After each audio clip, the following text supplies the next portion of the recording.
a country based on Judeo-Christian values. The Constitution established the United States of America as a Christian nation. The Bible and Judeo-Christian principles were so important in this nation. According to a new Newsweek poll, 62% of Americans consider the United States a Christian nation. Debating who was a Christian, like how the Constitutional Convention included these 9 delegates, who were deists and rational theists, 44 Protestants and 2 Catholics, or how some documents reference God, like the date in the closing article of the Constitution, or the reference to our Creator in the Declaration of Independence, which is countered by the clause in Article 6 of the Constitution requiring no religious test, or Article 11 in the Treaty of Tripoli stating that America was not in any sense founded on the Christian religion. This data does not actually inform us about values. Values generally represent how we perceive our role in society. America adheres to a handful of values that have remained relatively consistent since its founding, but where and how did these values actually originate? Let's start with democracy.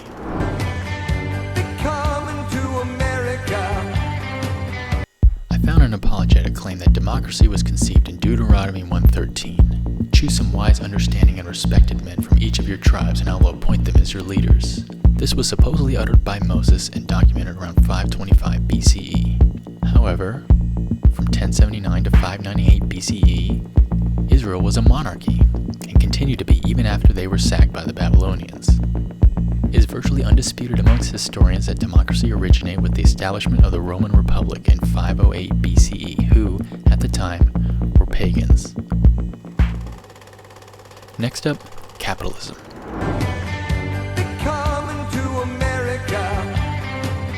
Adam Smith's book The Wealth of Nations and Max Weber's The Spirit of Capitalism make a strong case for free market economics emerging from early Protestant ideology, as well as 2 Thessalonians 3:10 and Matthew 25:14 through 30. But when you put these verses up against the many dozens of verses that discourage greed and encourage assisting the poor, consider the 19th century Christian socialism movement and the similarity between Matthew 6:30 and 31. So do not worry, saying, what shall we eat, or what shall we drink, or what shall we wear? For the pagans run after all these things, and your heavenly Father knows that you need them. But seek first his kingdom and his righteousness, and all these things will be given to you as well. And this quote, mankind must first of all eat, drink, have shelter, and clothing, before it can pursue politics, science, art, religion, and the like, which was spoken by Frederick Engels during a speech he delivered at Karl Marx's gravesite in 1883. Sourcing capitalism to the Bible gets a little fuzzy. Next, freedom of speech.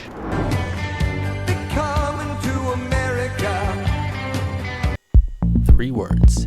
Index Librorum Prohibitorum. Translation, list of forbidden books.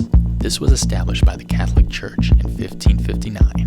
Deuteronomy 13 verse 1 through 8 also states that speaking of worshiping other gods should be punishable by death. Granted, John Milton, a Protestant, expressed his views against religious censorship in his book Areopagitica, but claiming that religion inspired freedom of speech would be like a corporation underpaying its employees who respond by unifying their interests, and then the corporation taking credit for the concept of labor unions. Next, the tripartite system.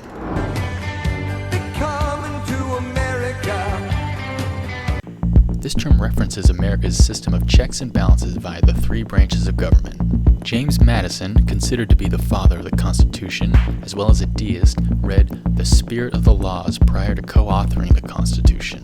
This book originated and outlined the principles behind the tripartite system back in 1748. Who authored this book? A French deist and noble named Baron de Montesquieu. This book gained rapid attention, enough so that it was deemed a threat by, you guessed it, the Catholic Church. And guess what they did about it? Right again, they banned it. Next up, the separation of church and state and the role of government.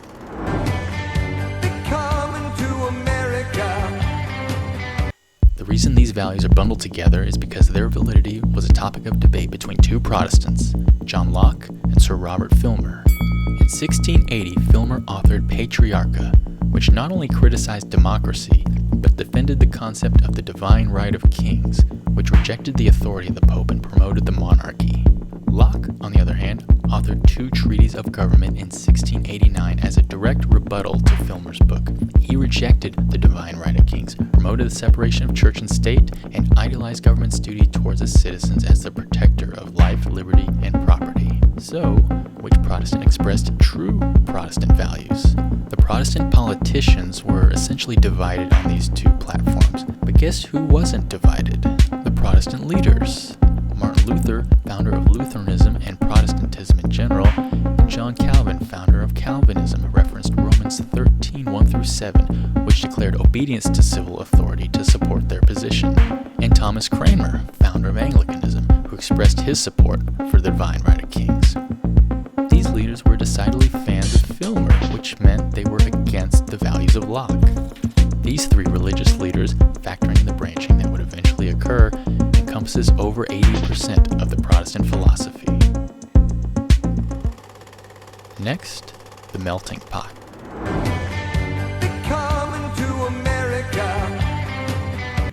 Incidentally, the concept of naturalization did not originate until the European Middle Ages. I'll keep this short and sweet. When it comes to the views of the Founding Fathers, religious leaders, and the Bible itself, they all conflict. There is no consensus in either direction when it comes to the details of how and which immigrants can or should obtain American citizenship. In other words, America has always just barely supported the concept of being a melting pot.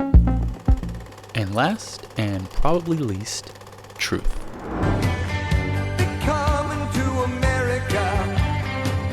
I never really considered truth to be a uniquely American value, but apparently many Christians do. So let's investigate this claim.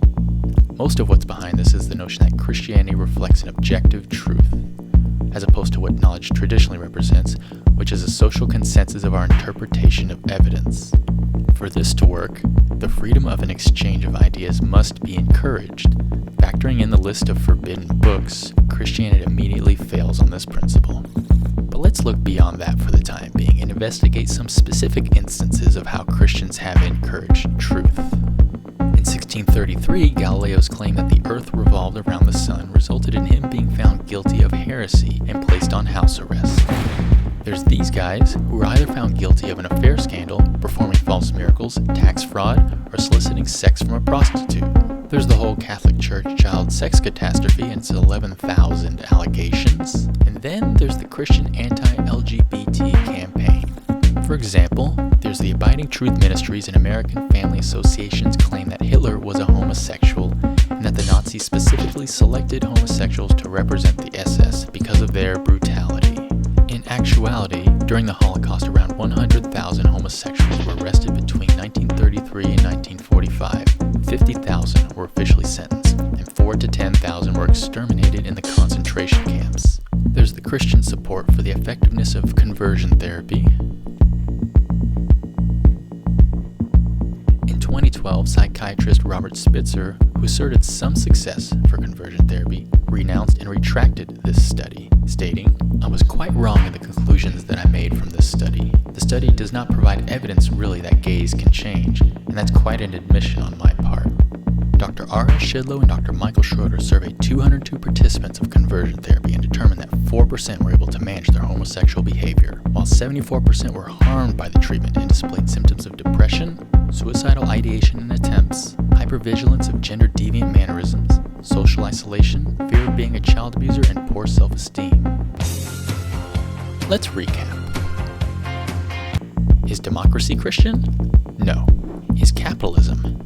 Culturally, it's quite possible, but biblically, no way. Is freedom of speech? No. Is the tripartite system? No. Separation of church and state? No. The role of government? No. The melting pot? No. Truth? No. So why all the fuss about America being founded on Christian values when there's so much evidence to suggest otherwise? This all stems from one of the fundamental motivations for the conservative ideology: fear of change and ambiguity. If the Bible is unchanging, and America's value system was founded on the principles of the Bible, then America's culture should therefore be unchangeable. This makes it easier to discourage evolving political platforms like gay marriage, gun control, civil rights, foreign policy, environmental issues, social welfare, etc. But the real issue here is not determining whether or not America was founded on Christian values, but which values was Christianity founded upon?